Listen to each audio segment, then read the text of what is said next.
Hey, so I had a few minutes feeling a little restless, just thought I'd kind of touch base and wrap up on a few things.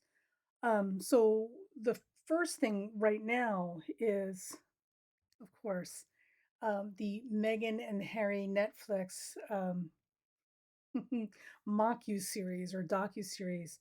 Um, wow, wow, wow. So we were waiting to see what was in this docu series because we could see from the charts that Harry was going to get crucified for this, and boy, howdy, did he ever! Oh, Harry, what have you done to yourself? And apparently, they have been invited to the coronation, which I mean, just in terms of general appearances and etiquette, you kind of have to do, I suppose. So, but I'm really curious. I don't know. So if you can fill me in chat, let me know when the coronation occurs necessarily, because the marriage chart, the wedding chart of the marriage for Harry and Meghan, and I think Harry and Meghan also respectively take a lot of hard hits, but the marriage in particular really gets hit in spring, and I think that's when the coronation is occurring. So these things may be coinciding. Now the thing about it is, I thought about it, I'm like, why on earth would anybody other than you kind of have to? I mean, he is your kid, right? Invite him to the coronation. Um, and then it's like, well, what's going to happen once he's there? Because like his brother has no personal obligation to be nice to his other brother, right?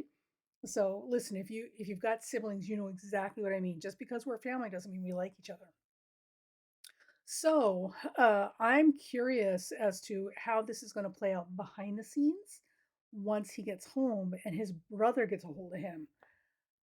Whoo-wee. And also too, it occurred to me that this may be, if things go the way they look like they're gonna go, this may be the last time King Charles sees his son, um, because he's gonna have to cut him off, and Parliament's pushing for it as well. So this literally may be the last time King Charles is able to, have a face-to-face conversation with his child, his grown child, who's done all this horrible stuff, and has brought this on himself. But still, right? So that may be also part of the driving force behind bringing those two to the coronation. And of course, the next question is: are they going to bring their kids, or are they going to leave the kids again with a nanny or a grandmom? For like the 2 weeks they're gone doing whatever. Like, ay, ay, ay.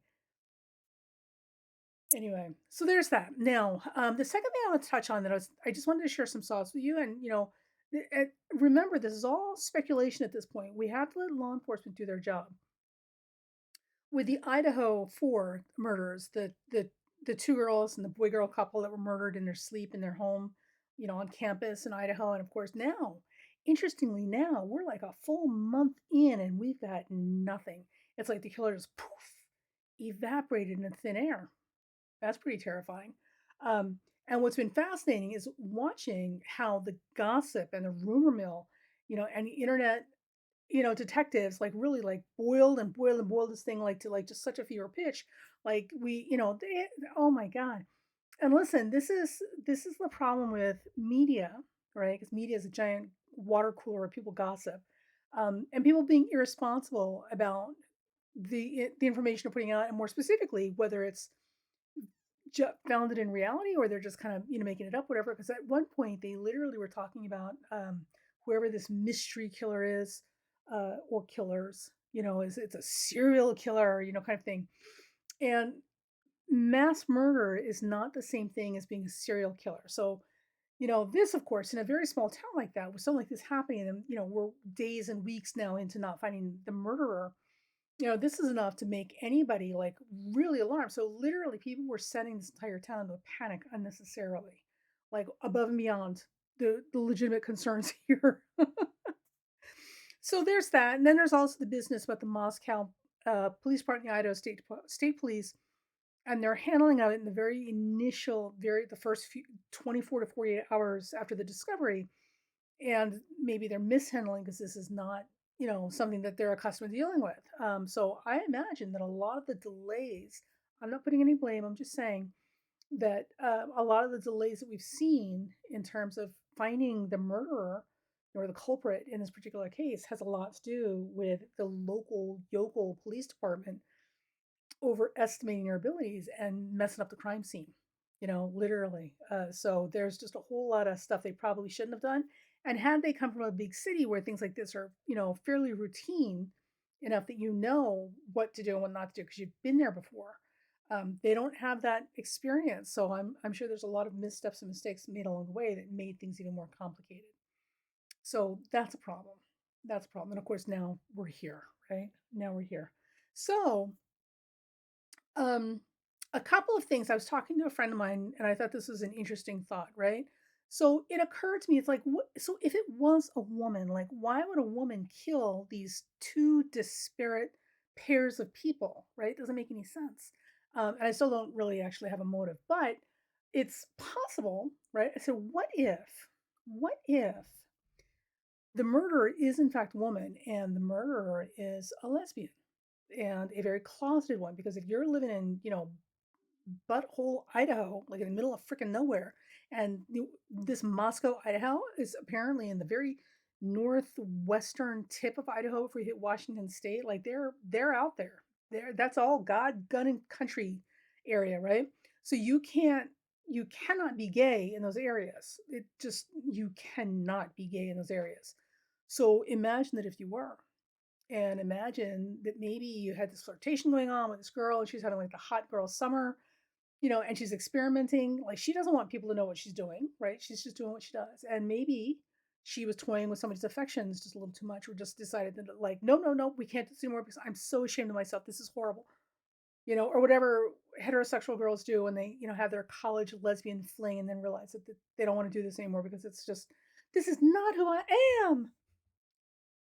Um, but for somebody who is very deeply in the closet and very conflicted about it because they're in a very non-supportive area for that, right? And then to make yourself vulnerable to somebody and then literally have them use you and then reject you, and make you ashamed of yourself along the way, kind of thing. That's pretty hurtful. That's pretty hurtful. And if that was in accompaniment to the boy and girl couple, right? And best friend finding out about what happened and then mocking her. Mm, right? And making fun of her, like, ooh, this kind of thing.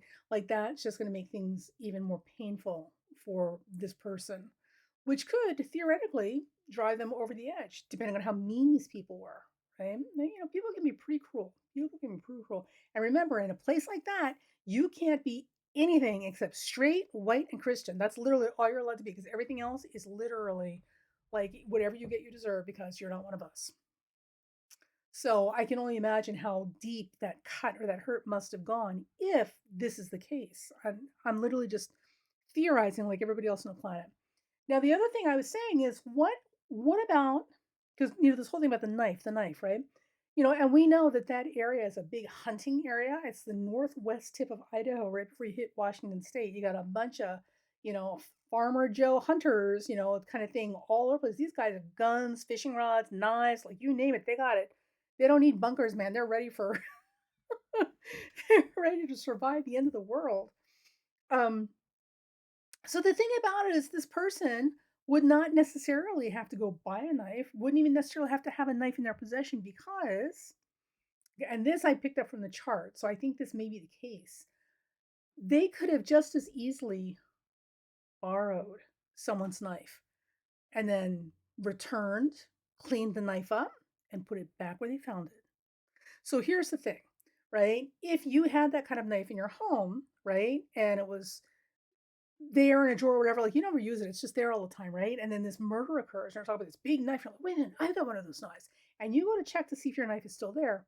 And it is, but maybe it's been moved a little bit, right? Like it was like it seems like it's not quite, maybe it was moved, I'm not sure. Something doesn't seem right. But it's there, it's clean, it's dry, doesn't look like it's been bothered, right? Like that's going to be the end of what you think about it. Okay. And even if you did suspect that it had been handled, right, with all the crazy hullabaloo in that little small town, the last thing you want is the Keystone cops showing up at your door. And remember, they've already messed up the crime scene because they don't know what they're doing. They're in over their heads and are too proud to admit that they should call in more experienced people. So we're 48, 72 hours into this, and now they totally jacked up the crime scene, right? and mishandled everything. Bless their hearts. They meant well, but they've messed everything up. So now everybody's out for blood. They want somebody, and these guys have to save face, right? They have to look like they're competent at their jobs. I don't know about you, but if I lived in Moscow, Idaho, or anywhere near there, and I had a knife that I had that looks like it might have been moved, wait a minute. Would my no, my daughter, stepdaughter, niece, cousin, whatever, like they would never do something like that. Maybe? I'm telling you, I am the last person who's going to go to the cops. And say, listen, I've I've got a knife like that. I didn't use it. I'm just saying, blah blah. Like, because they're going to go after you. And in order to not go after you, then that means you have to throw a loved one under the bus when you don't even know that they actually did that. Like, you just know that you have a knife that looks like that, and it kind of seems like maybe it got moved. You're not really sure, right? Nobody wants to get involved in that mess. Nobody wants to get involved in that mess. So that's a thought. Now, I mean, it could be a guy that did this. It could be a whole gang of robbers that entered the house and did this. It could have been the dog. Maybe the dog did it. The dog went out and buried the thing in the backyard. um, but I'm just saying, like, it's entirely possible that this knife is in someone's possession and has been in someone's possession the entire time and was borrowed. And they're not coming forth. Anybody with those knives is certainly not going to come forth and have them checked for DNA because nobody wants to get hung up in murder charges for a murder they didn't do. And right now they want somebody to hang for this crime because nobody's happy that they've got nobody on the hook for this. So, and that brings me to the other thing. About this one father, this big mouth father, like, oh, if you're the alpha, I'm concerned about anybody uses words like alpha, right? Be the alpha. Well, maybe. How about, sir, you let them do their job because they are law enforcement officers, and you're not. Maybe they know something you don't, even if they've made a few mistakes. So with this father, he's got to have this guy's got to, that family has to have a lot of money because his daughter's the one with the Hummer or the Range Rover, right? That's not a cheap car. I'm pretty sure he bought it for because you just graduated college. You're not buying it for yourself. Um, so, and then all this talk about lawyers like, and he's really like a lot of braggadocio. He's a big rooster. So I'm wondering, like, if this family doesn't have like a lot of money, which allows him to put a lot of pressure on the police department, which is not helping. This is not helping. Like, for the love of God, man, stand down and let them do their job. Just saying. So there's that. Now, the other thing too is this thing with a white car has popped up recently, and they're looking for the owner of that white car. And I tell you what, after with all of the insanity around that town right now about this, because now we're going on a month, right? I I I I would not be jumping in to offer up my car either, right? Probably go home and paint the damn thing with a spray can. Because literally these guys are looking for somebody to hang for this. And we know enough about the justice system that sometimes people go to jail because they're convenient, not because they're guilty. So there's a lot of that too. It will be interesting to see how this plays out. So, jury's still out. We're still waiting to see what happens. Um, I don't know, man.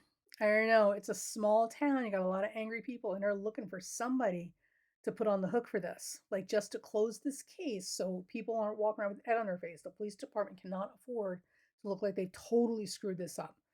Um, which means that there's also a whole lot of people, that could potentially have information that are not absolutely not going to put themselves out there to be the easy, convenient scapegoat for this. So we'll see how that goes. We'll see how that goes. In other news, of course, Trump running in 2024. I think yeah, no, it's literally it was as expected. This was all about money. So now he's put out these playing cards of him looking like he's never looked in his life. I don't know. And there's some suspicion that that may be a form of money laundering, which makes perfect sense because if he's getting money from places he shouldn't be, they need a way to justify why he's getting all this money from these unusual sources. Um, and what else is going on this week? Oh, and then there's the whole nonsense with Twitter and Elon, Mr. Apartheid Clyde. Um, Wow. Well, and interestingly, he has gone after journalists at the same time or within the same week that, the congressional committee is getting ready to put up indictment charges or make recommendations for indictment charges against Trump. So that was interesting timing how these things are going together. So I'm not saying these necessarily like, to like a handshake, but the other thing to remember is that this is a class issue. Like, and it's a big club and we're not part of it. So they're very much about looking out for themselves. And apartheid Clyde, Mr. Elon Musk, needs somebody to give him those big tax breaks for his companies and stuff because he's going down faster than a rock in the ocean. So that's what's going on. So we're ending the year on some really fun notes. So we'll see how this plays out. Things we're still waiting to hear about will be how Megan comes out of this smelling like a rose because she apparently, it looks like, I'm not kidding you, it looks like she's getting a tremendous financial boost from this Netflix mockuseries these two did, while her husband goes down in flames. And I don't know how that's going to happen because it makes no sense to me. And right now, she's the most hated woman on the internet, I think. But she looks like she's coming out a winner on the other side of this. So we're still waiting to see how that's going to play out. And then, of course, there's the Idaho 4, right? And also the Trump and his whole posse and the congressional indictments. And apartheid Clyde, with his Twitter fiasco, which is going down faster than, a burning building. Holy crap. So by the time we get to January, February, most of this is going to be behind us. It will be in the rear view window, rear view mirror for those of us here in the United States. I know you guys in England are going through some stuff. My heart goes out to you. My heart goes out to you. So, but also too, remember Jupiter hit the last degree of Pisces. Neptune is in Pisces, right? This is all about last minute 11th hour miracles. And just before, because Jupiter's getting ready to now, as I'm videotaping this, just now about to hit zero Aries. It's not there yet. So, what did we get for our 11th hour miracle? Fission. So, apparently, nuclear fission or something. There's something about the way the sun generates power. And scientists have been trying for decades to try and recreate this because if they can do that, they can produce limitless supplies of power and energy. And just this last week, they broke the code. They figured it out, which could theoretically, if they can figure out how to mass produce this and get this out to everyone globally, this could literally end our dependence and reliance on fossil fuel for energy. It would kill the fossil fuel energy thing, right? So, and the thing about it is, people who have fossil fuels, they know this is the direction that you're going. Apparently, I was talking to a friend of mine who pointed out to me that in the Middle East and Saudi Arabia that like they're building these giant malls where you can have like snow. You can go skiing inside the mall, literally real snow in the middle of a desert and all this crazy stuff. And he was telling me, says it is because the prince that's ruling Saudi Arabia right now is a smart man and he knows that fossil fuels and oil is coming to an end. Like the ability to generate income from that and the demand for it is going to come to an end very soon. So what they're trying to do is develop Saudi Arabia, like Nevada, and turn it into a tourist attraction. So remember, in Nevada, we've got Las Vegas. We have this island of adult entertainment in the middle of a desert, right here in our own country in Nevada. And in Saudi Arabia, apparently they're trying to look at the same type of formula in terms of income generation when the demand for oil runs out. And apparently Russia is running along similar tracks, but Russia's got a whole lot of issues, so they're a whole different conversation. But with this Jupiter in the last degrees of Pisces and Neptune Pisces, that is our miracle. That is our miracle, and that will absolutely change the game. Absolutely change the game because so much of everything right now in terms of global economy is driven and anchored to literally we're all kind of chained to our dependence on fossil fuel for energy. And what the scientists want to be able to do is figure out how to harness this. They figure out how it's done. They can do it. They can replicate it. They can now do what the sun does and create endless supplies of energy and fuel, right? Or energy as fuel. But they have to figure out now how to get this manufactured and distributed to the globe because they want everyone on the planet to have it for free so that we can focus on other things like thriving, right? And agriculture and being happy and healthy and whole. So, gotta love scientists. All right, so that is our quick little wrap up for December. Um, whew, let's see what how it goes. You guys have a great holiday, and we'll see you in January.